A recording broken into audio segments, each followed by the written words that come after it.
You are an important part of a trillion-dollar industry.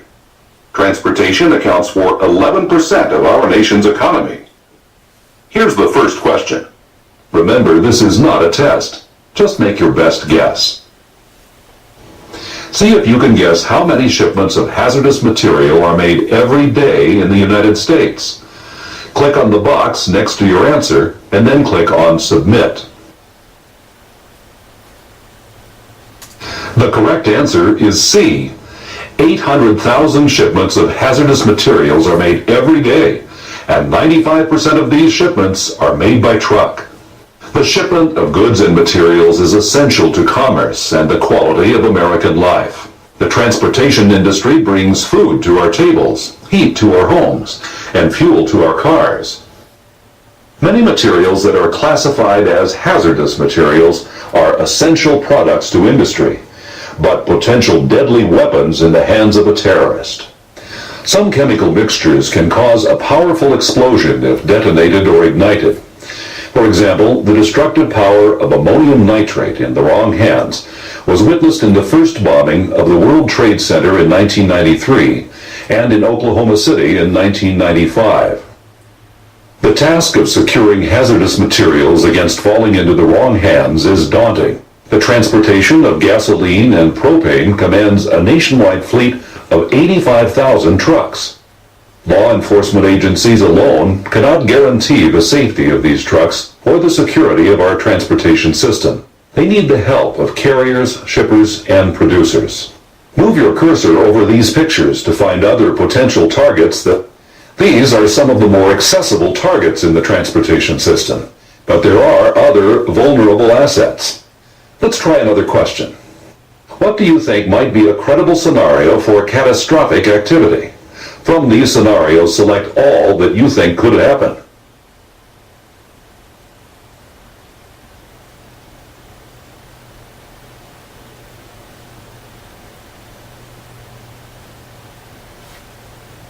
Unfortunately, all of these scenarios are credible because they either happened or were planned and successfully prevented.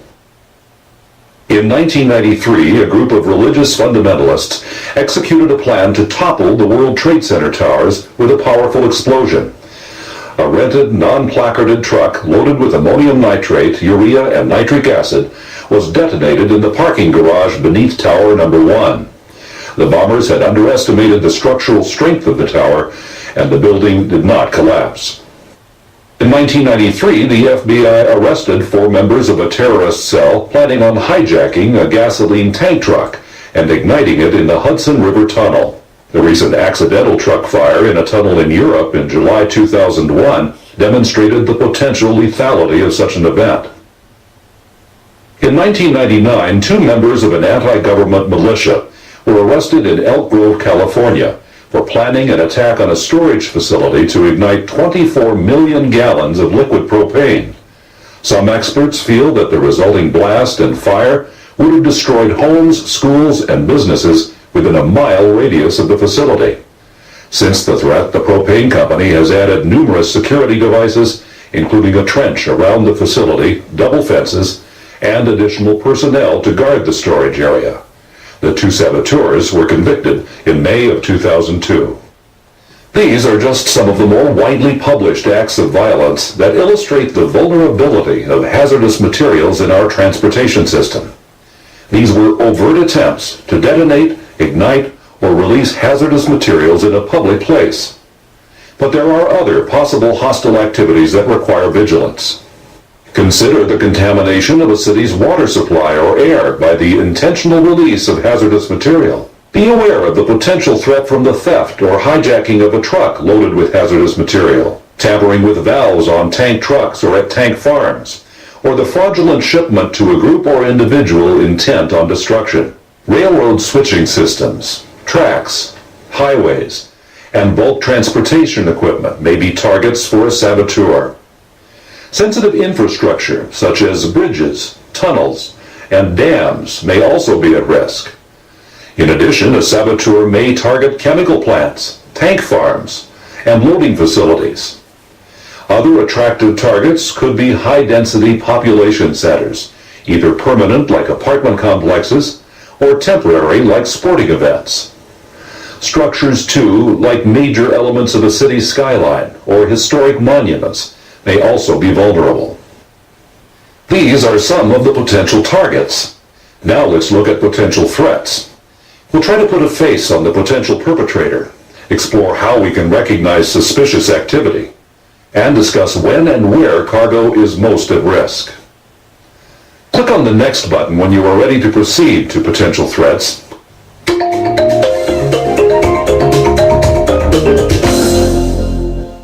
It's been widely reported that terrorists may live for many months in our communities, holding regular jobs, going to school, dancing in clubs, and shopping at the supermarket. The biggest mistake we can make is to stereotype the terrorist. Be suspicious. Don't discount unusual behavior because the individual doesn't fit a preconceived picture of a criminal. It will be the person we don't suspect that will be successful in executing their plan.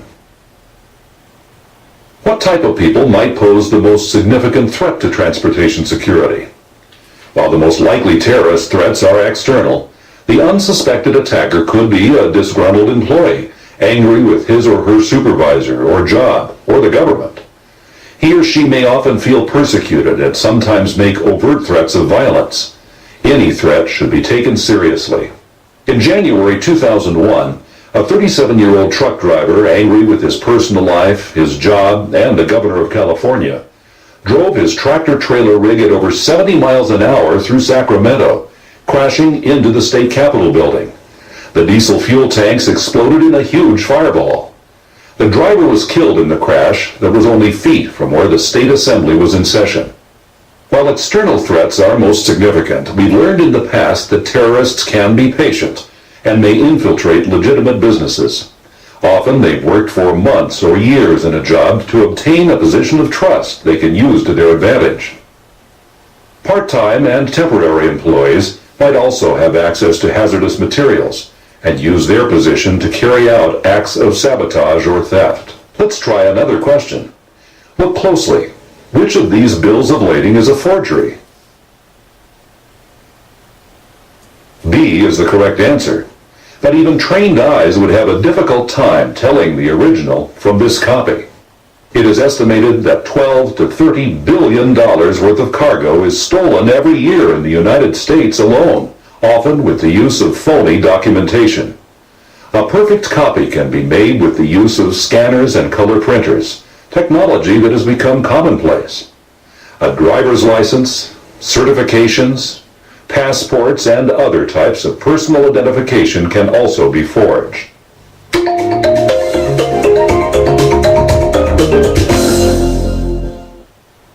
As a handler of hazardous materials, you've been trained in the safety precautions associated with these materials. You understand the need to detect mechanical problems, to properly label your cargo, to drive safely and defensively, and to handle and transfer hazardous materials in compliance with long-standing U.S. Department of Transportation regulations. But how much do you know about protecting yourself and your cargo? Let's try another question. Which of these items should an operator consider in planning a trip with hazardous materials? Select all that you think apply and then submit your answer.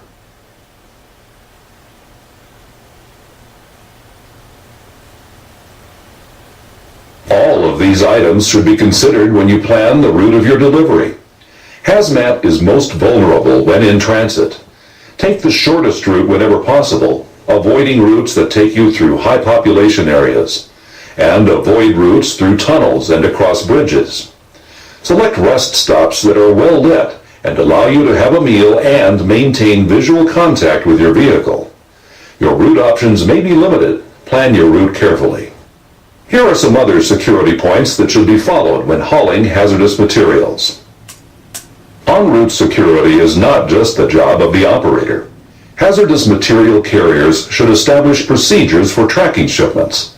This could include adding GPS tracking systems to your fleet, or simply designating check-in points or check-in times along an operator's route.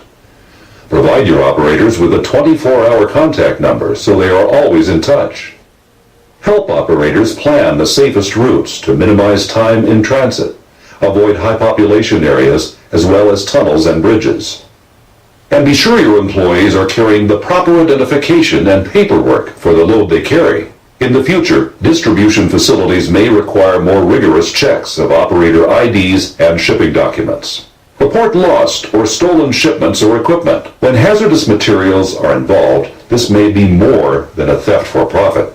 Consider better access control systems to vehicles, such as electronic engine locks, blanket-type alarms, and tamper-proof locks for trailers and freight containers. And finally, train your employees on their security responsibility. Impress upon them the need to be aware of their surroundings. Train them to recognize suspicious behavior and activities. As the transportation system becomes more computerized, the threat of hackers or cyber terrorism becomes more real. We must be vigilant to any potential threat. A seemingly legitimate shipment of hazardous waste could be delivered into the hands of someone intent on destruction. Click on the Next button when you are ready to proceed to Prevention Tools.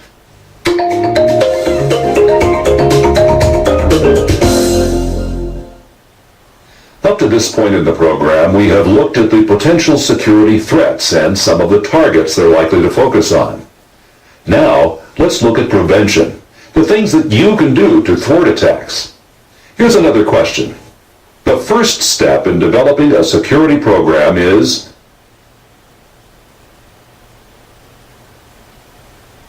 These are all things that should be a part of any good prevention program, but the first step should be to find and assess your vulnerabilities. A vulnerability assessment will help you identify and prioritize likely targets and may save you from expending resources where the likelihood of a terrorist or other attack is remote. Shippers, distributors, and hazardous material producers should immediately conduct an assessment of their vulnerabilities. A vulnerability assessment tool and a facility security checklist are included in this CD-ROM's library.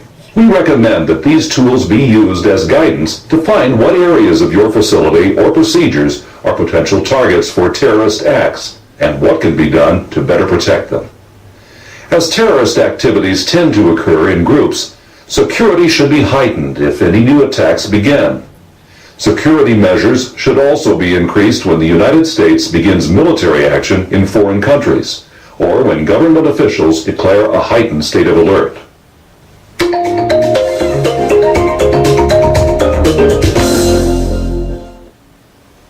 You say you have done a vulnerability assessment and you've had a security program in place for years. Well, if you've not conducted a recent review, a vulnerability assessment should be done right away. We've prepared a security review checklist to help you get started. It's important to share the results of your assessment with only those who have a need to know, and to keep this information in a secure place. Note that each shipper, carrier, and receiver is unique and will have unique security vulnerabilities and requirements. Select the checklist that best fits your role in Hazmat security. You can view and print these checklists now or access them at any time from the library.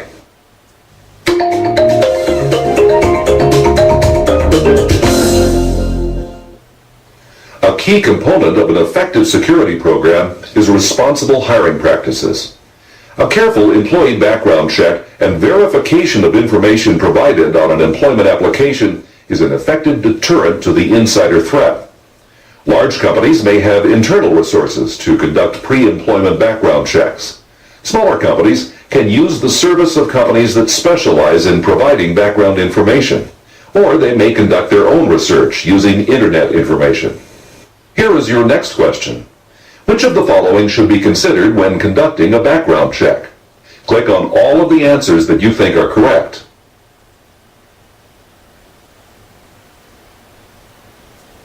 All of these things should be considered or checked when conducting a background check. Here are some guidelines that you can use when conducting an employee background check. Look for unexplained gaps in employment. Look for frequent job changes. Check prior employment references. Check on all names used by the applicant. Verify their present and prior residence information. Check their personal references. Verify their licenses and professional accreditations. Check for any known criminal convictions. Conduct interviews with potential employees. Use the interview to appraise personality, character, motivation, honesty, integrity, and reliability. A checklist for conducting a background check is included in the library section of the program.